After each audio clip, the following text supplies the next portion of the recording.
poradí a vymetovať akýsi modus vivendi novej republiky. Ťažké povolanie, veď závisí nielen od vašich schopností, od vašej profesionality a snahy, ale od mnohých ďalších faktorov. A na Slovensku žiaľ Bohu aj niekedy prudkými politickými zmenami, ktoré neobyšli našu krajinu ani v tomto roku.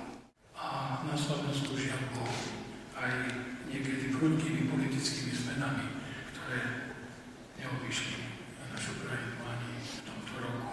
Aj keď ukazovatele, ktoré nám hovorí makroekonomika, sú pozitívne, no ťažko sa odráža